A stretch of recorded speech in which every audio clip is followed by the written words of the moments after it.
comienza Monos en Infinita.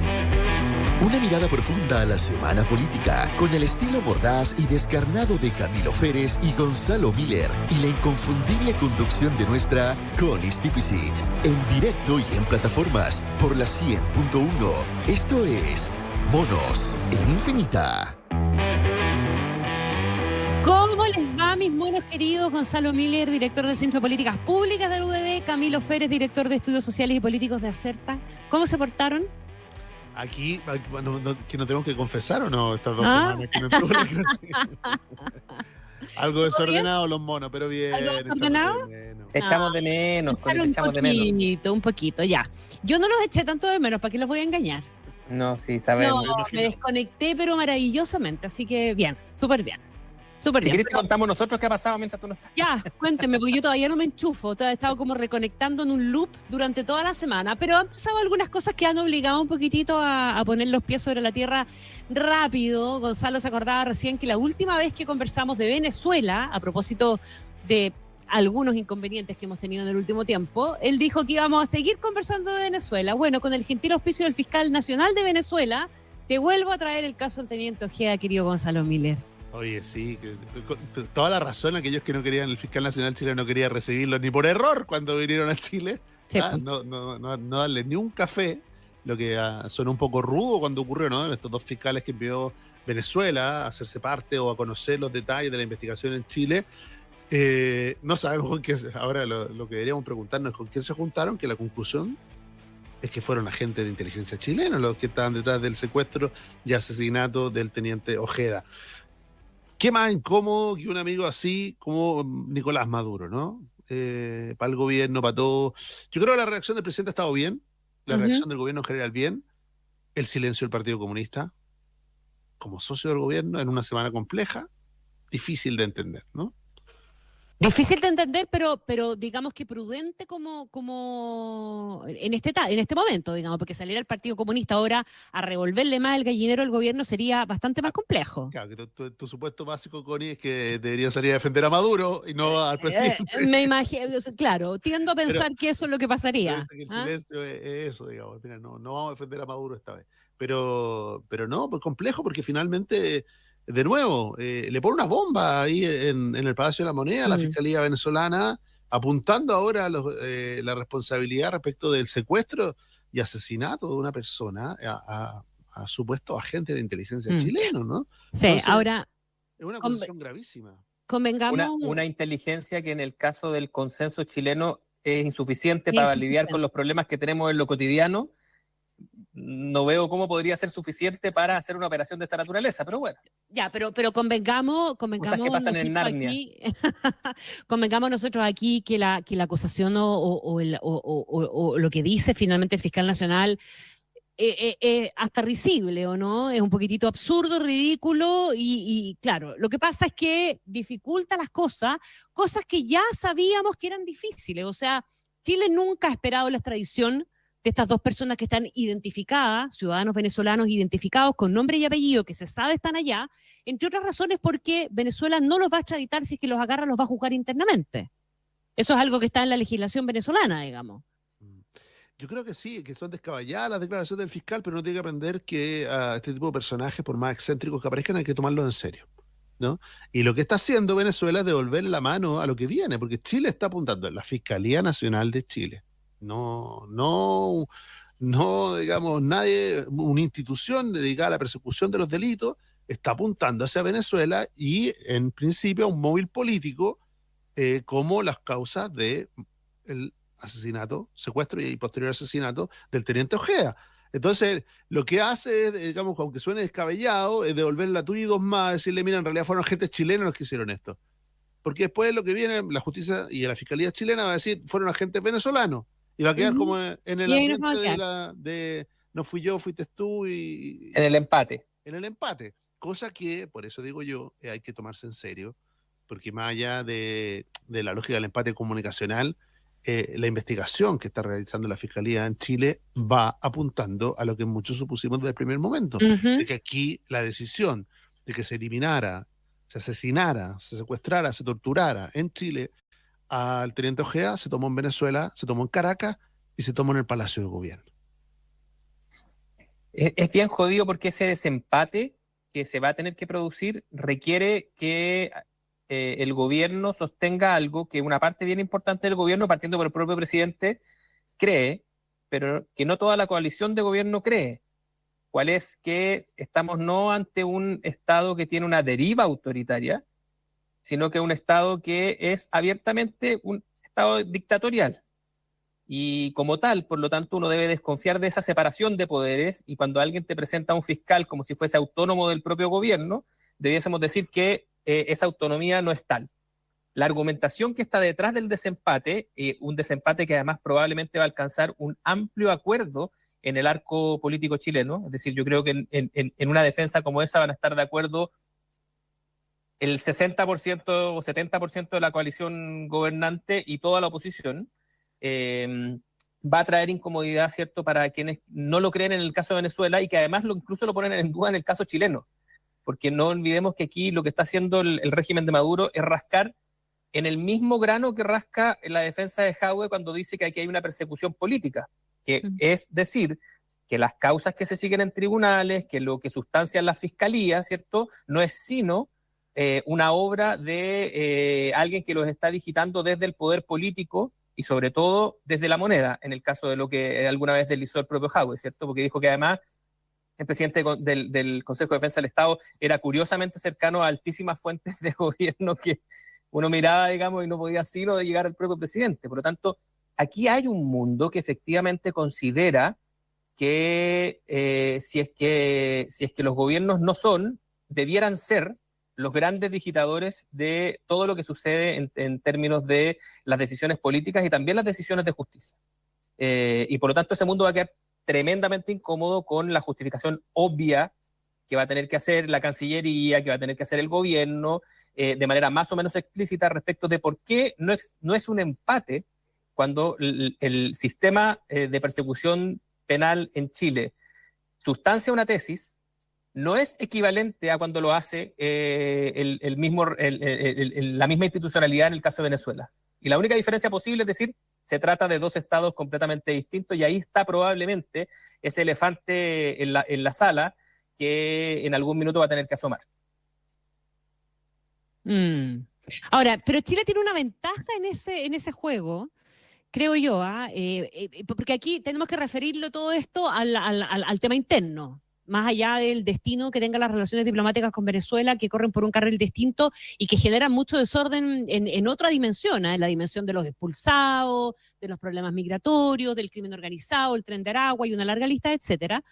Que es que aquí el tema está total y absolutamente encapsulado en la investigación del Ministerio Público. El Ministerio Público hoy día tiene un reconocimiento, una validación y una autonomía que no está puesta en tela de juicio por la mayoría del país. Salvo este pequeño lunar que tú describes en el caso del mundo Partido Comunista Jadwe, que es una cuestión más bien más tiene bien sus propios problemas, el Ministerio Público tiene sus problemas, pero no son salvo cuando se hacen estas acusaciones políticas hiperbólicas, ¿cierto? No son de la entidad de la que estamos conversando. Es decir, no. Ahora el Ministerio Público acaba de dejar libre a miembros del Tren de Aragua, ¿cierto? Porque se presentó un abogado no calificado a hacer una defensa que nadie entiende, que la misma jueza fue más dura que la fiscalía, incluso en la solicitud, en el caso de los Vilos estoy hablando yo. Sí, sí.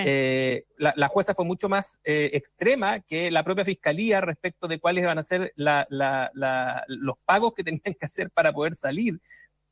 O para que efectivamente se pudiera levantar la medida precautoria, que en este caso era la prisión preventiva, ¿cierto? Y eso está y va a ser sujeto, lo vamos a someter a crítica. Y a sumario administrativo. Exactamente, pero van a seguir, salvo las acusaciones antojadizas del ámbito político electoral, que van a decir que entonces que este gobierno está propiciando la puerta giratoria, suma y sigue, ¿cierto? Sacamos eso.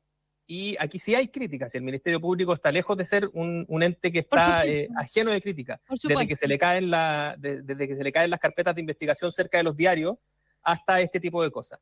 Pero así todo, con todos esos problemas, ¿cierto? Estamos hablando de entidades de críticas muy diferentes. En el caso de Venezuela es estructural. Y hacer esa diferencia, insisto, cuando uno se pone serio, ¿cierto? Y hace esa diferencia, necesariamente va a tener que entrar a tallar en qué tipo de régimen tiene Venezuela. Y eso va a haber que ponerle un nombre y un apellido.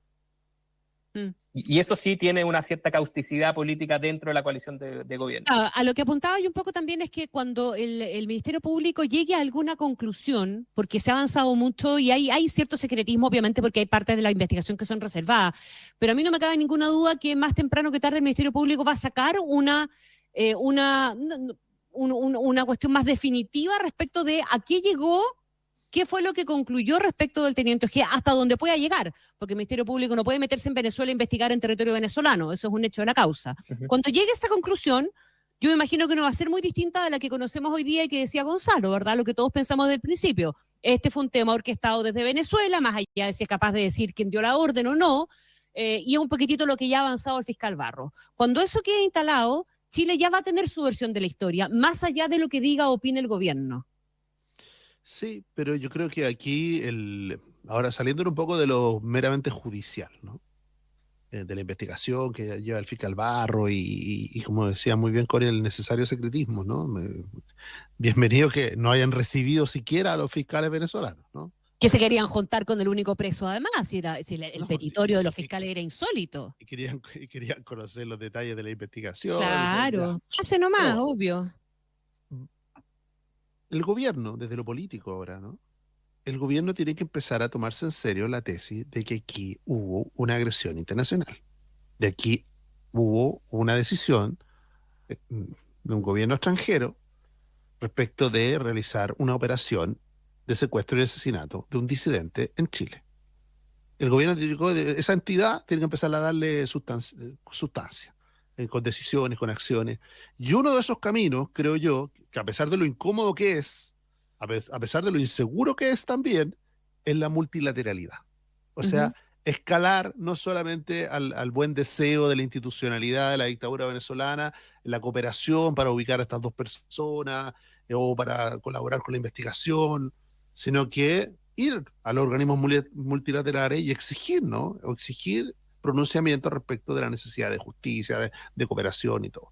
Lo mismo ocurre, ¿no? Respecto de ir preparando un camino donde el gobierno haga, ¿no es cierto?, señales de que esa tesis no fue descartada de plano, no fue no considerada por quienes componen el gobierno, sino que fue una de las alternativas y de alguna manera se hicieron cargo responsablemente de ella. Yo tengo una discrepancia con Gonzalo. A ver. Aunque vamos a llegar al mismo lugar, porque deseamos llegar al mismo lugar. Creo que la única manera de que esto no se convierta en un empate y que se trate efectivamente de, aunque se multilateralice, ¿ya? Y que se trate efectivamente del reclamo de una democracia respecto a una dictadura, el gobierno debe hacer lo que predica, ¿es cierto? Que es dejar que las instituciones funcionen. Y debe esperar antes de adelantar cualquier juicio a que hayan efectivamente pronunciamientos de los órganos judiciales sobre eso. Y luego respaldarlos porque respalda los fallos de la justicia, no porque respalda una creencia en particular, por más fundada que ésta esté. La única manera, ¿cierto?, que tú vas a tener de generar una cierta trazabilidad, no obstante que esto no vendamos falsas ilusiones, no va a pasar más allá, ¿cierto?, de ser efectivamente la posición de Venezuela respecto a la posición de Chile. Pero que la posición de Chile tenga una fortaleza en ese mundo que respeta las reglas del derecho internacional, ¿cierto?, depende críticamente de que se sigan los procedimientos que siguen las democracias cuando tienen este tipo de problemas, que es la de la separación de poderes y esta fomedad, digamos, y lentitud que tienen los procesos en los sistemas democráticos. A eso apuntaba yo cuando decía que había que esperar la determinación del Ministerio Público, que más temprano que tarde va a confirmar un poquitito la misma tesis que está dando vuelta. Y reaccionar probablemente en consecuencia con eso, porque ayer comenzaron rápidamente las estridencias de pedir rompamos relaciones, que se mandara un Pedro Sánchez, el presidente Boric, ¿verdad? Como fue la reacción que tuvo Pedro Sánchez con Milei. Finalmente se impuso un poquito más la mirada de la Cancillería de tratar de mantener un poco la cautela, pero avanzar en una nota de protesta al embajador de Venezuela en Chile como primera medida, y la ministra del Interior que no descartó también el seguir adelante con acciones en organismos multilaterales, como decía Gonzalo. Yo creo que la decisión de la ministra tiene conciencia de eso, ¿no? Finalmente, si se termina concretando la tesis, ¿no?, la inacción del gobierno durante los primeros meses. Recordemos que desde el propio gobierno, desde los partidos del gobierno, surgieron las tesis, porque esta no es la primera tesis descabellada, ¿no? La tesis anterior, de boca del propio Partido Comunista, era de que esto era una operación de la CIA, ¿no? Ahora de la inteligencia chilena, pero que todo el mundo es culpable, menos quien aparece investigado y con mayor probabilidad de ser responsable, es de lo que se tiene que cuidar el propio gobierno, el propio presidente, ¿no? Esa inacción le puede terminar pasando la cuenta duramente. De alguna manera que el compromiso político de quienes lo componen no lo puede inhabilitar para tomar las decisiones por más incómodas que sean. Y yo creo que la ministra del Interior avanza en el sentido correcto, en ese de decir, al hablar al tiro, de decir, bueno, ahí están los organismos multilaterales, y nosotros podemos llevar este reclamo mucho más lejos de lo que estamos hablando. Algo conversamos también en su momento, ¿no? Nosotros dijimos cuando está el Interpol como un mecanismo internacional donde se puede exigir cooperación, se puede apoyar con los datos. Hay varias maneras de acercarse, ¿no? al fenómeno, y si no, ir escalando, ¿no? Ir escalando, tenemos las Cortes Penales Internacionales y otros, en la medida en que, más allá de que la justicia chilena va a terminar haciendo, yo creo que sin duda, ¿no? La solicitud de extradición de estas personas, y va a ir apuntando, ¿no? Hacia la responsabilidad, porque hoy día lo que conocemos son los autores materiales del secuestro y asesinato. Pero la verdad, lo que debería preocuparle a Chile más que estos responsables materiales, que tiene que perseguirlo, es quiénes son los autores intelectuales de esto. Claro, pero consideramos, Gonzalo, que eso sin la colaboración de Venezuela no lo vamos a ver nunca. Es que generalmente, claro, la colaboración siempre, y quiero hacer algo más jurídico, ¿no? Pero la colaboración respecto de los imputados siempre es bienvenida, ¿no? Pero no puede soportarse el procedimiento solo en base a la posibilidad de cooperación de quien está siendo imputado como responsable. No. Pero la solicitud de extradición, claro. la solicitud de No, extradición requiere que el otro esté dispuesto a acceder a esa solicitud. Primero que los detengan. Así y es. Segundo, que renuncien a juzgarlos internamente para extraditarlos. Son dos cosas que hoy día parecen Ahora, este caso puede terminar de cualquier forma, en todo caso. Sí, este caso puede terminar con una solicitud de extradición y con que desaparezcan los imputados. O sea, puede pasar muchas cosas. Yo creo que con la nueva doctrina de derechos humanos, en términos de que no es necesario que sean solo y exclusivamente agentes del Estado quienes violan los derechos humanos, ya Venezuela está siendo investigada por organizaciones civiles, paramilitares, parapolíticas, ¿no? Que han violado los derechos humanos en Venezuela, y nosotros podemos estar presentes en algo similar de lo que ocurrió en Chile respecto al caso GEA y otros. Sí. Así que yo creo que hay un arsenal bastante amplio, hay una para perseguir la responsabilidad más allá de nuevo, yo lo concedo, ¿no? Como un hecho en la realidad, que no va a haber cooperación de la dictadura venezolana ni del dictador. No va a confesar y no se va a entregar. Pero ahora esa realidad dista mucho de que no se le persiga multilateral y jurídicamente a nivel internacional. Estamos contestes en todo caso todos de que esto es sí o sí un conflicto entre dos estados, por lo tanto es sumamente razonable que se radique lo más posible en Cancillería y en la Presidencia de la República esa parte de la relación, no la investigación judicial, sino que esa parte, porque un conflicto entre estados tiene algunas formas de protesta, como dices tú, Connie, que son escalables dentro de las lógicas de la diplomacia, pero tiene un límite. Claro. Y ese límite de conflicto entre estados incluye escenarios bélicos. Por lo tanto, sí, es bien importante que esto sea tomado con la seriedad y con el profesionalismo que requiere. Yo estoy de acuerdo con Camilo, pero eso mismo requiere que esa exclusividad hace que haya un juicio muy duro respecto del tipo de acciones que se tome y respecto de la comparación, ¿no? Como en otros casos, Chile ha sido muy proactivo en la persecución penal internacional de violación a los derechos humanos en otros países donde ni siquiera esa acción ha ocurrido en territorio nacional, ¿no?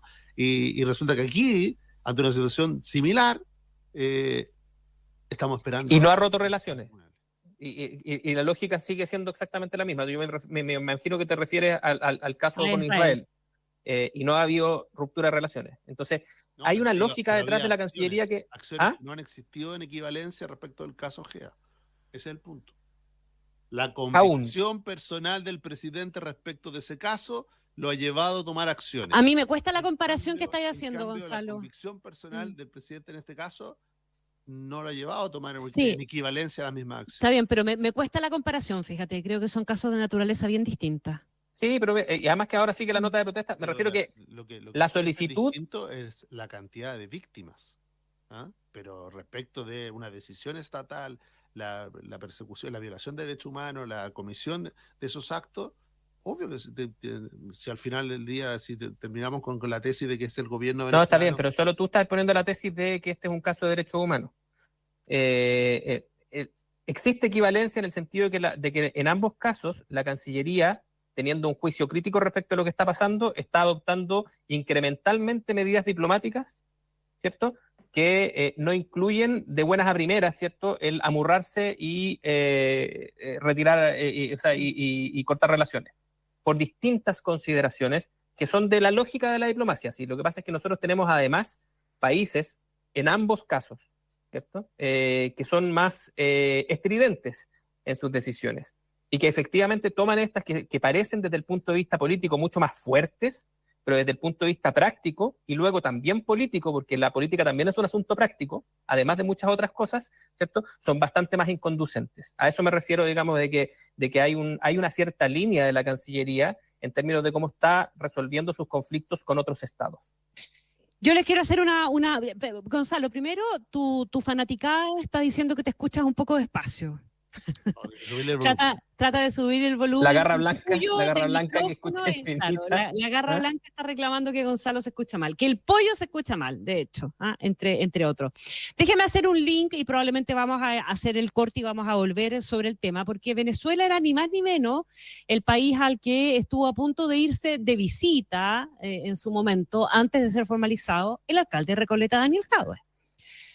Ha sido motivo también de desencuentros entre el Partido Comunista y el gobierno por justamente el apoyo que el Partido Comunista de Chile le ha entregado permanentemente y en el tiempo a la dictadura de Nicolás Maduro. Dictadura de Nicolás Maduro que mandó un respaldo al formalizado y ya en prisión preventiva Daniel Jadue. No es un link arbitrario, porque yo creo que es otro pelo más en la sopa de una cuestión evidentemente compleja. Pasémonos a hablar, si les parece, de la prisión preventiva de Daniel Jadue, de su actitud frente al proceso que está siguiéndole el Ministerio Público y, por cierto, también del respaldo del Partido Comunista. Sí, está interesante porque se linkea un poco con lo que te decía recién. La defensa de Daniel Jadue requiere de que nosotros nos compremos, con sus matices, obviamente, la misma tesis que de Venezuela, es decir, que aquí hay un no Estado de Derecho. Y por lo tanto que él está siendo objeto de algún tipo de persecución política más allá de lo judicial. O sea que lo judicial es un instrumento de acción política, que es una tesis que sustenta él y que sustentan algunos de los parlamentarios del partido y que ha ido perdiendo progresivamente respaldo de los miembros del Partido Comunista que están en el gobierno. Entonces lo primero que ha hecho Daniel Jadue por lo pronto, ¿cierto?, es meter una bomba dentro del propio PC. No ha logrado meterla dentro del gobierno y en eso creo que el gobierno mantiene una curiosa cohesión interna, no obstante la situación política en la que se encuentra.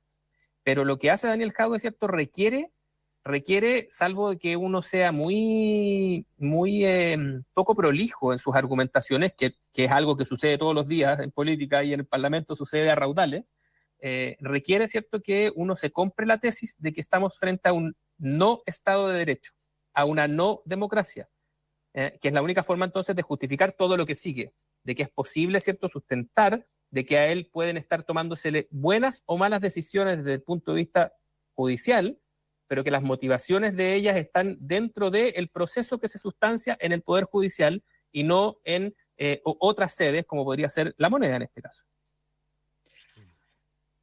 ¿No te pasa, Gonzalo, que se parece tanto a los libretos que le hemos visto a Donald Trump, el que está siguiendo adelante, que es medio paradoja, ¿no? Daniel Jadue, por una parte, y por otra, que a mí se me cae un poquito la cara de vergüenza cuando desde el Partido Comunista se habla de persecución política. Ellos que fueron perseguidos políticos en serio. Bueno, es que el nivel de argumentación, o en este caso, ¿no?, y para separar dos planos, el que está en prisión preventiva, el alcalde Daniel Jadue, por graves delitos, de corrupción, que es lo que está investigando el Ministerio Público y que el tribunal consideró que meritaba prisión preventiva, y por otro lado son los efectos políticos de eso, ¿no? Ahora, en los efectos políticos, la procesión que vimos, ¿no?, de apoyo irrestricto, el amarrar la suerte de gran parte del Partido Comunista a lo que pase finalmente con Daniel Jadwe, obviamente que lo pone en una situación muy compleja al Partido Comunista, ¿no? Y lo pone en una situación donde no hay margen para la duda, ¿no? Y eso es lo que hemos visto. La respuesta de Camilo, yo creo que un poco optimista esto de que no ha logrado instalarse en el gobierno, porque los ministros del Partido Comunista del gobierno han tenido que dar complejas y equilibradas declaraciones. Pero han salido jugando, ¿no? Por eso digo, o sea, han tenido que equilibrarse, ¿no? Equilibrarse en sentido de que no me refiero a que no lo partió, no fueron ministros al acto de Jadwe y otros ministros, algunos sí y otros no. Asesores de gobierno sí, pero eso no. Bueno, pero es que eso es parte, pues, Kevin. ¿Sí? Ahí la estructura del Partido Comunista se movilizó detrás de Daniel Jadwe. Ahora, obviamente que aquellos que están en la labor del gobierno han tenido que hacer equilibrismo, pero yo no tengo ninguna duda de que si ellos no fueran ministros de Estado, lo más probable es que hubieran estado en la acción política en la que está su partido, ¿no? Si lo pasa es que tienen que tomar una distancia porque están en el gobierno, nada más. Entonces, eso es lo que termina tensionando el gobierno, ¿no? Si finalmente cuando uno mira en perspectiva, mira, fíjate, el sábado pasado fue la cuenta pública del presidente de la República. Resulta que la prisión preventiva de Jadwe se ha comido la mitad de la pauta de la semana. Entonces, esto es un tema que enreda al gobierno, le hace difícil la administración, tienen los ministros haciendo equilibrismo, algunos dicen, mira, han salido jugando, han salido de alguna manera tirando la pelota al córner, está bien, pero eso, la otra manera de mirarlo es que no han podido hablar de sus temas, no han tenido que estar dando respuestas por un alcalde. ¿Por qué? Por lo que hizo su partido.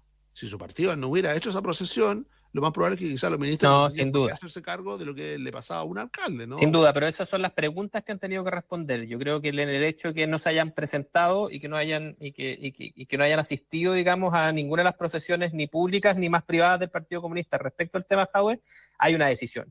Y esa decisión se entiende cuáles son las razones. Algunos podrán tener una convicción interna más firme, otros tendrán un cálculo respecto de que tienen una posición dentro del gobierno, pero en la práctica, porque insisto, la política también es un asunto práctico, no fueron. Vamos a una pequeña pausa, ¿les parece? Y volvemos, vamos a seguir, tenemos todavía un par de cosas más que hablar respecto de Daniel Jadwe, pero también tenemos que hablar del fantasma de los retiros de las AFP, hay primarias este domingo, con lluvia, y no poca lluvia, tiene cara de que no va a ir nadie a votar. Tenemos más temas a la vuelta, ya volvemos.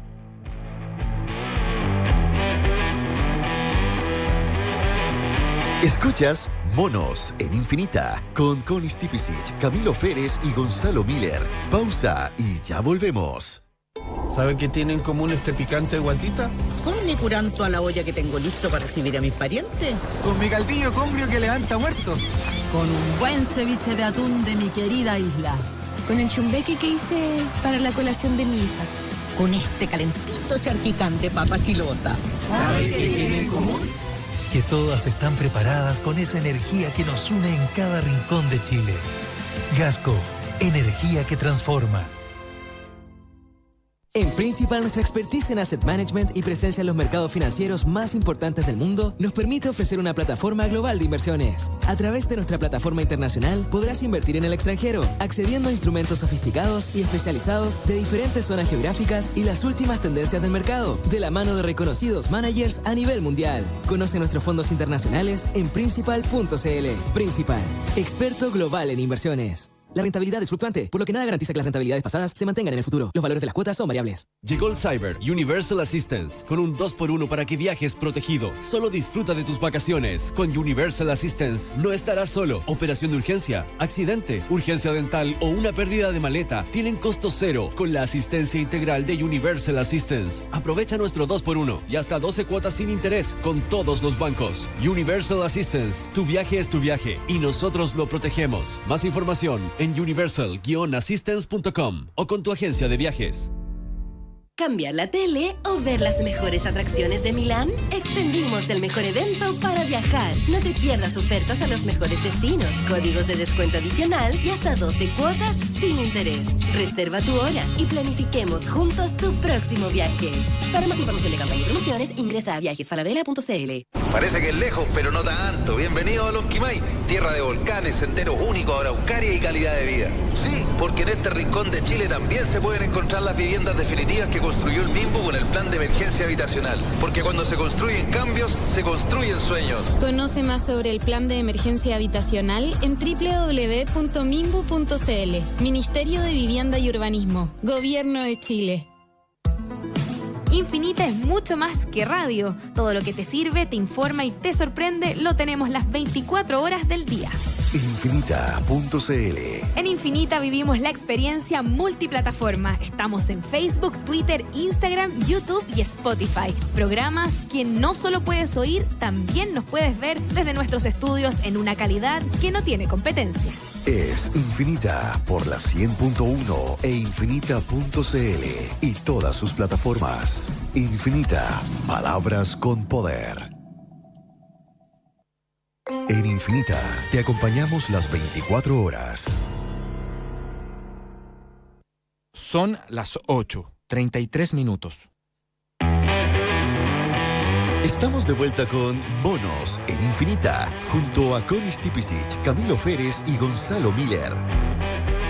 Seguimos con los monos en Infinita. A no olvidar, por favor, que esto está siendo transmitido también por el canal de YouTube del Comando Jungle y además también de las redes de Radio Infinita. A ver, volvamos sobre la figura del alcalde Jadwe y esta acusación que él ha hecho, más allá de las acusaciones de persecución política, pero anda dando vuelta y esto también se ha visto sobre la mesa cuando hemos visto enjuiciamiento o casos tan públicos, el de Katy Barriga, por ejemplo, el de Raúl Torrealba, otros alcaldes también. Son varios los alcaldes, podríamos hacer un catastro de alcaldes en problema y es una cuestión nada más, una realidad totalmente transversal si uno la mira políticamente. Hay un tema ahí con el desempeño de algunos alcaldes y con el tema municipal. Pero tiene que ver también con esta cuestión de que la formalización se transforma finalmente en una cuestión condenatoria.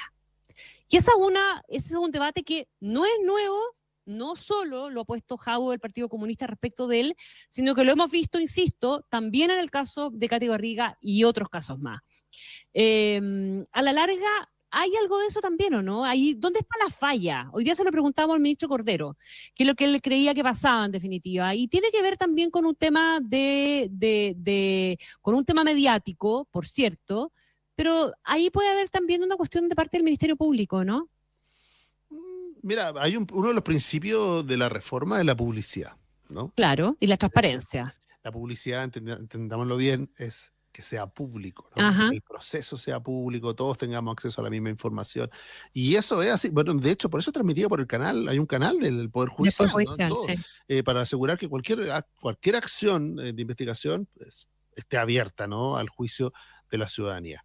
Y eso tiene de dulce y de agraz, claro, como dice Connie, tiene, porque finalmente, como no vamos a seguir todo el juicio, la instancia de formalización se ha constituido en un elemento muy crítico respecto de la condena, ¿no? Anticipada respecto de lo que se está investigando. Entonces, a pesar de que todos los abogados te digan que la formalización es solamente un acto que incluso está en garantía de quién es investigado, claro, porque se le notifica de por qué se le va a investigar y le da la posibilidad ya de empezar a defenderse, la verdad es que... terminar preso.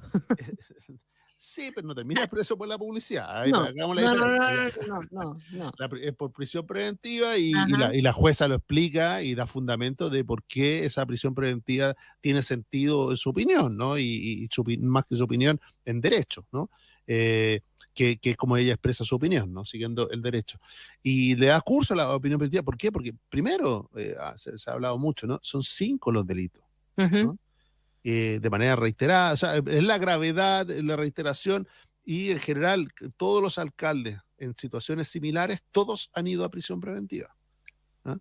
Entonces, hay de alguna manera principios generales también en la actuación que ha resguardado no solo el Ministerio Público al solicitarla, sino que también el Poder Judicial al acceder a ella, ¿no? Cuando los distintos tribunales orales en lo penal han accedido a la prisión preventiva, lo han hecho en consideración de ciertos principios, ¿no? La gravedad, la reiteración y la cantidad de delitos asociados. Y lo último que quiero decir es que, bueno, hay un ángulo distinto que es, lo mencionaba muy a la pasada Camilo, ¿no? Esto de no es lo mismo el principio de publicidad, ¿no? Que tiene la reforma procesal penal que el uso de los medios que hace la fiscalía o que hacen aquellos que están solicitando investigación en términos de predisponer respecto de situaciones o predisponer a la opinión pública respecto de a quienes están siendo investigados. Como haciéndose la pega más fácil de que, bueno, así como después lo voy a formalizar, ya, bueno, y no, esto no es una teoría. Cuando la Tercera publicó hace casi 2 meses, si no me equivoco, ¿no? Un poco más, de hecho, puede ser, 3 meses, que iba a ser formalizado el alcalde Jadwe, lo hace en función de ¿qué? De una fuente que viene al Ministerio Público. Eso no ocurrió en el momento, generó toda una ola de uno podría decir, de ataques, ¿no? Hacia la periodista que hizo este anuncio, que estaba cumpliendo con su deber, ¿no? De informar, como informa en todas las causas, pero recibió ese ataque, después se terminó validando. Entonces, se produce en estas situaciones también a través de los medios, ¿no? Donde se busca alguna condena anticipada o facilitar la posibilidad de que ya el público, al momento de la formalización, ya diga, es casi la condena, ¿no? Tenga un veredicto. Se ratifica la opinión que se hayan formado con los primeros anuncios. Claro, mi impresión es que lo que se busca en ese caso, dado que aquí existe un texto y un contexto, es intervenir ese contexto de forma tal de que, sobre todo para los jueces, sea más gravoso, más difícil o requieran de mayor cantidad de explicaciones tomar una decisión distinta a ese prejuicio que se ha hecho filtrando antecedentes. Es súper peligroso esto, porque aunque uno lo considere comprensible desde el punto de vista de quienes están en una disputa, en este caso legal, fiscalía, ¿cierto? Y la defensa, es complejo porque el que filtra, primero que hay una etapa de la investigación que es la primera parte donde la fiscalía tiene muchas ventajas respecto del resto porque muchas veces tiene todos los antecedentes frente a sí. Existen prohibiciones de informar para todos los demás involucrados. Muchas veces la defensa, por lo tanto, no conoce a tiempo todo lo que el fiscal ha ido recabando y, sin embargo, él puede elegir, o fuentes cercanas a la fiscalía pueden elegir qué filtrar y qué no. Y, por lo tanto, no solamente un juicio que se hace respecto de la totalidad de los antecedentes, sino que además de aquellos antecedentes que se ha decidido poner a disposición de la opinión pública. Una cuestión que es súper arbitraria y es bastante desleal desde el punto de vista de quien tiene que sopesar la totalidad de los antecedentes cuando los tiene a la vista. Esa es una práctica que yo creo que vale la pena, por el bien del Ministerio Público, seguir trabajando y seguir persiguiendo, porque es pan para hoy y hambre para mañana, porque así como nosotros estábamos al inicio del programa defendiendo, ¿cierto?, que tenemos un Estado de Derecho, igual tuvimos que hacer el IF, ¿cierto? Igual tuvimos que hacer el pie de página de que esa fiscalía está lejos de ser un santo, digamos, que está lleno de pura bondad, ¿cierto? Y de transparencia y de buena intención. No, también tiene un montón de problemas y, por lo tanto, creo que es muy importante para el trabajo del fiscal nacional, sobre todo, el ser más riguroso y ser más duro en la persecución de las filtraciones, porque, insisto, eso facilita la pega de la fiscalía, pero pasa algo bien parecido. Me voy a dar un salto que ustedes van a quedar un poco a ver. que se fumó, pero pasa algo bien parecido con esta discusión media bizantina que se tenía respecto de si es que se seguía la Ley de Seguridad Interior del Estado en algunos casos, o si es que no, si es que se aplicaba, por ejemplo, el delito terrorista en algunos casos, o si es que no. Que cuando tú aplicas el delito terrorista, por así decirlo, tienes una serie de ventajas en una parte de la investigación, pero después es tan difícil de probar, ¿cierto? Ese mismo delito, que tú agarras gente, la retienes, tienes un montón de ventajas de investigación, pero luego un montón de dificultades probatorias. Entonces, toda esa expectativa del público que tú satisfaciste poniendo a esta gente a disposición de la justicia, luego, ¿cierto?, tienes que decir, bueno, en realidad no tuvimos las pruebas suficientes y lo pusieron en libertad. Y ahí salió toda esta tesis que era muy del piñerismo, ¿cierto? De la puerta giratoria y que los jueces blandos y etc. Entonces, estas son cuestiones peligrosas. Facilitan la primera parte, ¿cierto? Como puede ser la prisión preventiva, y dificultan la segunda parte. Entonces, ojo. No solo por el tema probatorio, también porque las penas asociadas a delitos que están en esta cuestión pueden terminar siendo muy bajas. Además, pues, sí. Además. Pero yo creo que hay varias aristas, diríamos, ya que estamos hablando del Ministerio Público, ¿no? Varias aristas de las cuales hacerse cargo. Una, la sensación que tienen las personas, porque aquí vemos que todo esto que estamos conversando ocurre en los casos de alta connotación pública, especialmente en los casos políticos de alta connotación pública. Lo que no ocurre, y es la sensación que tienen los ciudadanos real, es que el 50% de las causas se archivan sin investigarse, ¿no? Eso es un dato, está ahí, ¿no? O sea, la mitad de las denuncias y lo que llega al Ministerio Público se archiva sin investigarse. Entonces, es sobre la alta connotación pública que estamos diciendo, bueno, el principio de publicidad, no confundirlo con el uso de los medios de comunicación como una manera de predisponer a la opinión pública frente a un condenado, frente a un investigado, frente a una causa. Y la otra arista es que ahora es la judicialización de la política, ¿no? Donde en el fondo, y no solo en Chile, ¿no? Si lo vemos, bueno, lo acusa Pedro Sánchez en España, lo estamos viendo en Estados Unidos, es donde temas que son propios que debieran ser zanjados en sede política, la política lo traslada a la sede judicial, ¿no? Y entonces pasamos de que algo que en vez de ser mal administrado pasa a ser directamente malversación de fondos públicos. O confundimos malas decisiones con, de nuevo, incluso, ¿no? En algunos casos terminan con delitos muy graves siendo investigados, ¿no? En el caso de los incendios y en otros, ¿no? Tenemos a la alcaldesa Ripamonte investigada por la muerte de las personas en Viña. Entonces, hay que tener mucho cuidado con ese uso excesivo también de la judicialización de lo político, ¿no? Donde la crítica política necesariamente escala muy rápido a la querella, a la denuncia, a llevarlo a sede judicial, que creo en muchos de esos casos no corresponde, o sea, directamente, no es el lugar. No, además que faculta al político para hacer lo contrario, que es una vez que está en sede judicial, tirarle la pelota a la política. ¿Ah? Precisamente porque tú al bajar las barreras lo haces hacia los dos lados.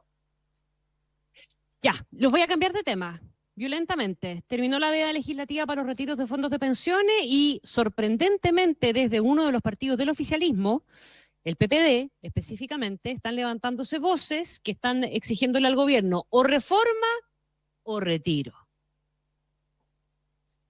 ¿Disparo usted o disparo yo? Dispare usted. Dispare usted. Bueno, yo creo que a la ministra del Interior esto le cayó una bomba de racismo, ¿no? Porque su partido, son los diputados de su partido, aunque estén reciclados, no diga algo que hizo, pero en realidad nunca fue PPD, era DC, después fue independiente, ahora independiente PPD de la bancada, pero resulta que en la confusión en la que está la política hoy día, el nivel de fragmentación, bueno, un independiente de PPD es el jefe de la bancada del PPD. y es el diputado Raúl Soto, que es el que pone contra la muralla al gobierno y dice aquí o hay reforma o hay retiro, ¿no? Siempre los detalles son importantes. Fíjense cómo apunta hacia el gobierno. O sea, siendo un diputado oficialista, no le exige a la oposición o reforma o retiro, sino que lo hace hacia su propio gobierno, ¿no? Le dice o reforma o retiro. Dice, usted logra aprobar la reforma o usted nos da fast track para poder hacer retiro. Lo que pone en una situación muy compleja al gobierno, porque el interpelado es el gobierno, ¿no? El presidente, son sus ministros, son los que tienen que dar. Entonces, en ese matiz, ¿no? De a quién se interpela, habla un poco lo que conversamos también, ¿no? La última cuenta pública, la del tercer año, daba inicio a este pequeño pato cojo, ¿no? A decirle que ya los diputados del oficialismo empezaron a buscar y estuvieran pensando ya en un ciclo electoral, y no necesariamente la necesaria lealtad con sus ministros, con su gobierno. Como lo anticipara un Nobel columnista de La Plaza. Eso. Nobel poco, pero bueno. Buena la columna, pero... Sí, oye, yo creo, el análisis marxista tenía un término que es muy, muy atingente para esto, por lo menos suena bien, siempre de los analistas marxistas hablan de que hay factores que sobredeterminan la realidad. Hay algunos que determinan la realidad o está determinada y hay otros que está sobredeterminada. Más allá de que parece que el término es de Althusser y no de Marx, da lo mismo. El punto está en que yo creo que aquí el factor que sobredetermina la realidad es la contienda electoral. Porque si uno sigue, estoy de acuerdo con Gonzalo, ¿cierto? El presidente terminó su discurso y abrió la temporada de caza. Y esto lo dijo Gonzalo en el programa anterior, además, el cronograma electoral tiene distintos hitos, pero para efectos de los partidos y de los candidatos es uno solo. O sea, vienen ahora las primarias, que dijimos que no calientan a nadie, pero vienen las municipales, que ya va a calentar a un poquitito más de gente, las gobernaciones, ¿cierto?, que por sus volúmenes, en algunos casos emblemáticos, otro tanto más, y inmediatamente viene el cambio de gabinete que tiene que hacer el gobierno respecto a aquellos ministros que quieren competir. O sea, eso al tiro, o sea, antes de que siquiera estemos con fecha de campaña, abre inmediatamente la campaña parlamentaria. Por lo tanto, lo que sucede en la política hoy día es que todo eso ya está ocurriendo. Y ocurre, como es costumbre, ¿cierto?, respecto de la incertidumbre, ¿cierto?, de a dónde voy a crecer, a dónde me voy a posicionar.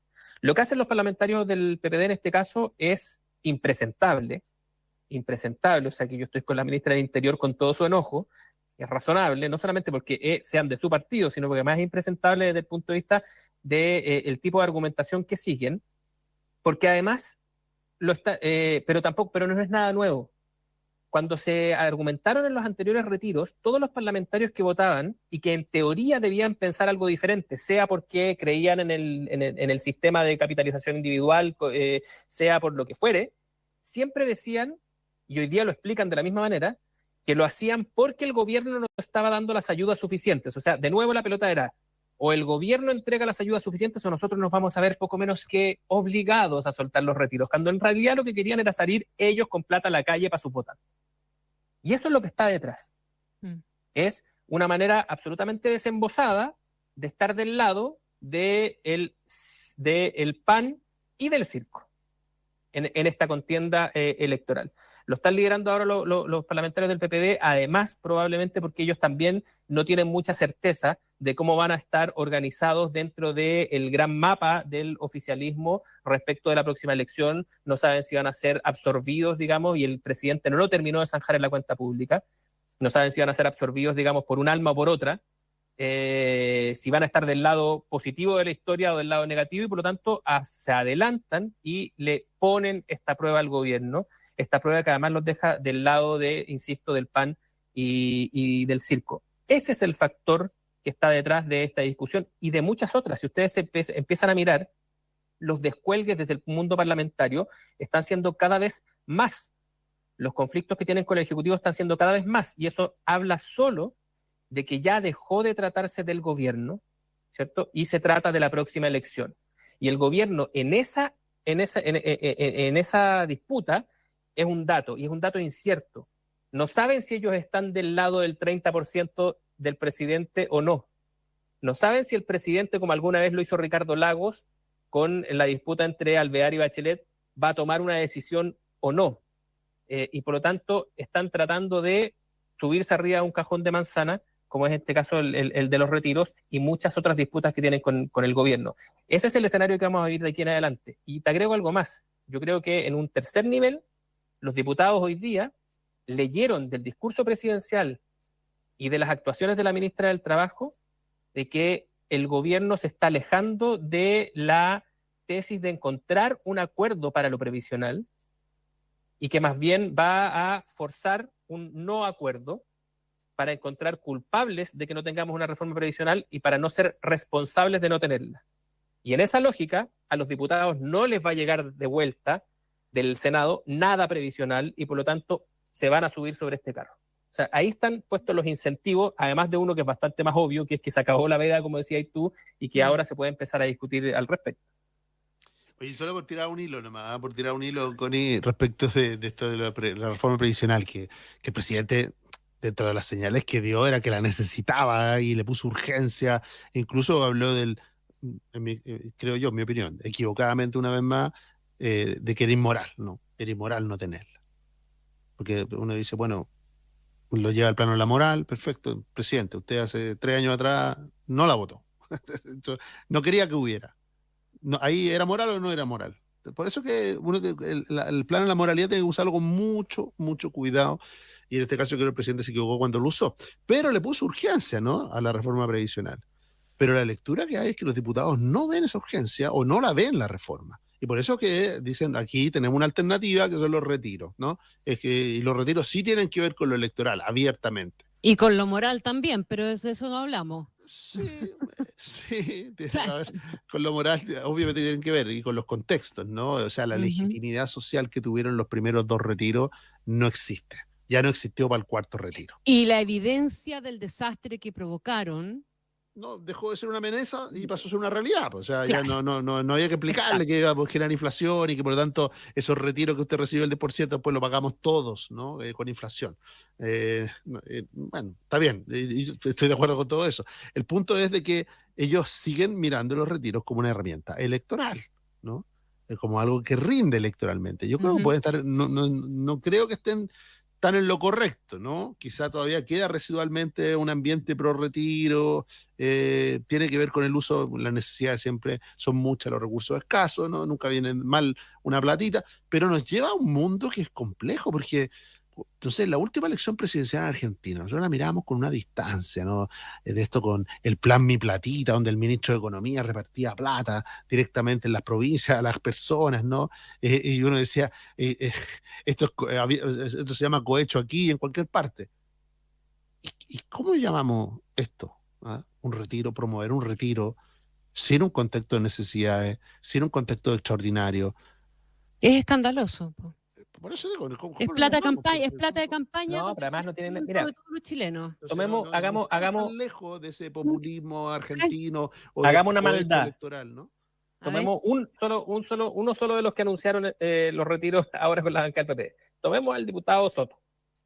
El diputado Soto estuvo cuando se supone que lo razonable era ser parte de la institucionalidad y de la defensa, ¿cierto?, de la racionalidad, a codazos por estar en la foto del segundo proceso constituyente. Así fue. A codazo limpio por ser.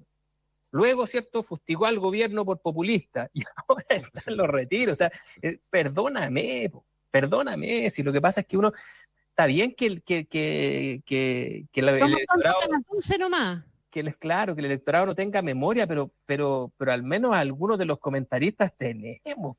Entonces ya un mínimo de pudor. Si ni siquiera ya se está pidiendo mucho más que eso, un mínimo de pudor. Pero bueno, no abunda.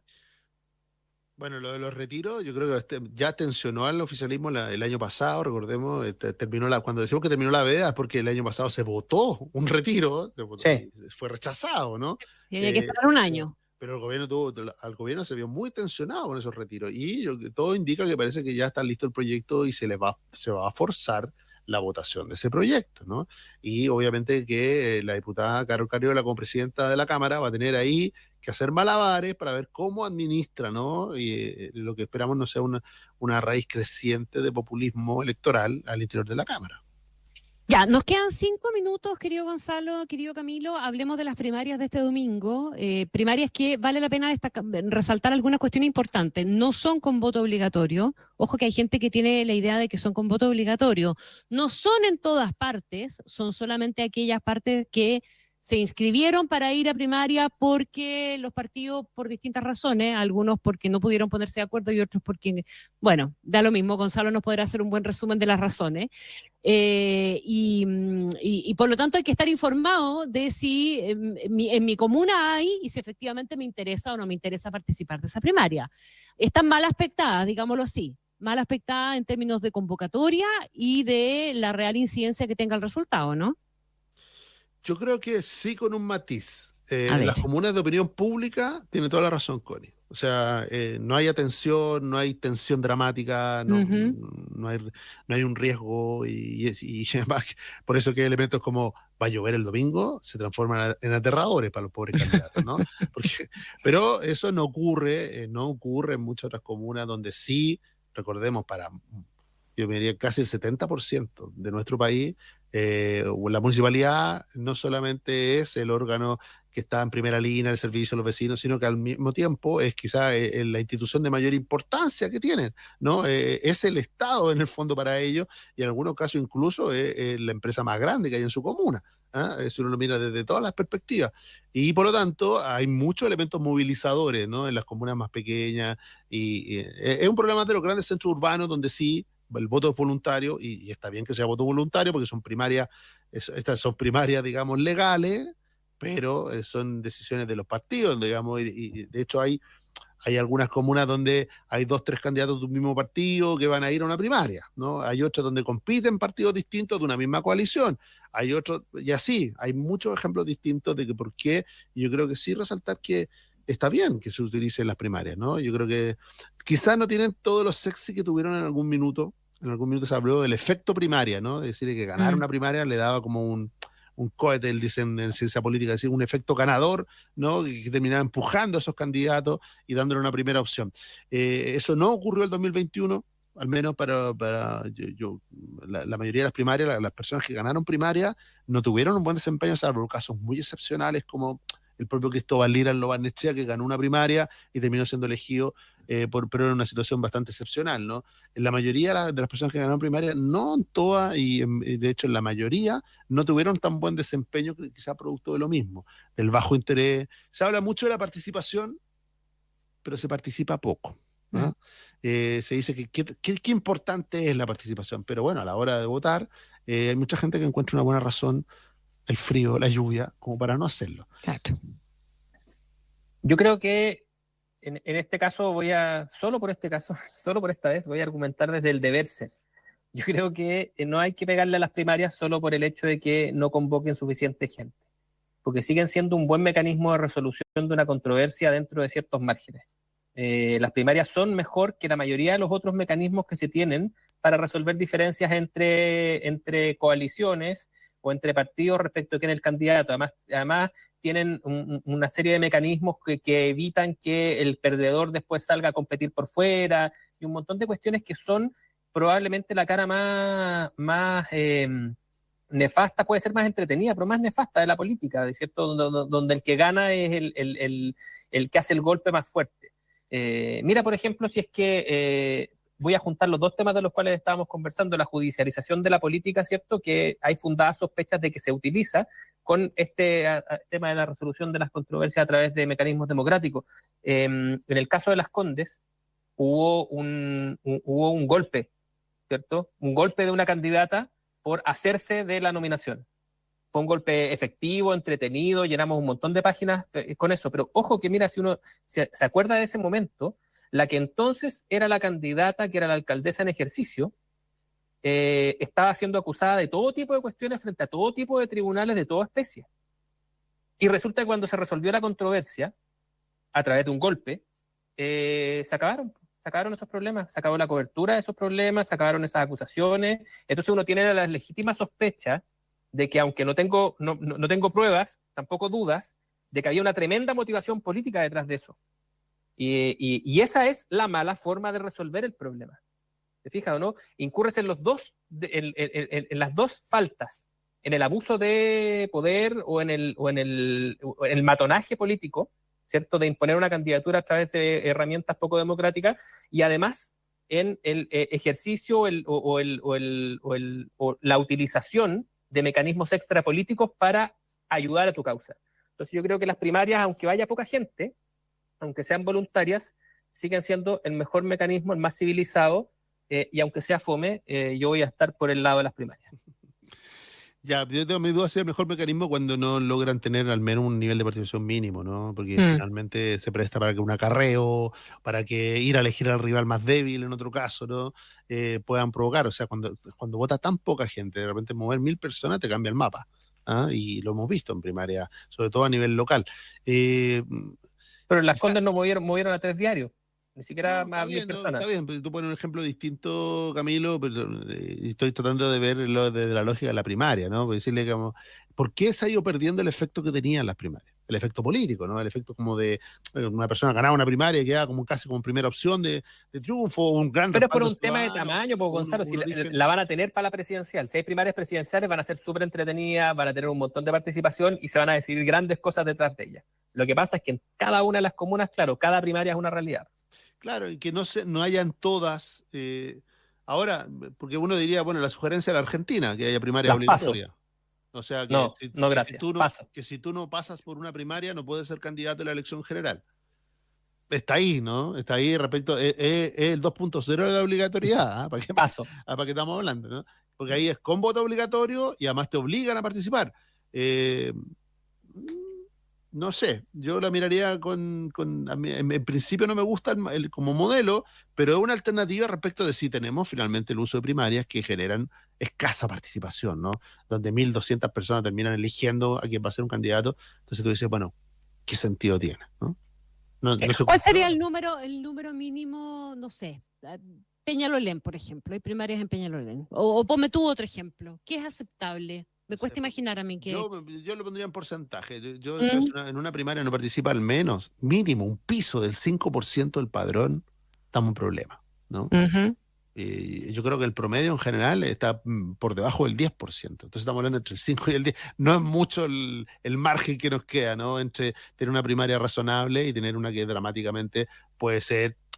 Porque se está eligiendo quién va a ser el candidato, no quién va a ser el alcalde. Exacto. Y es un asunto de a quienes les interesa quién va a ser el candidato, que es un montón de, un puñado chiquitito de mentes como nosotros, a los que nos parece esta cuestión súper entretenida y súper interesante. Yo voto obligatorio, pero entiendo la lógica de que una manera de suplir el bajo interés y de corregir los sesgos que genera la voluntariedad, porque la voluntariedad ya aprendimos que genera sesgos importantes, ¿no?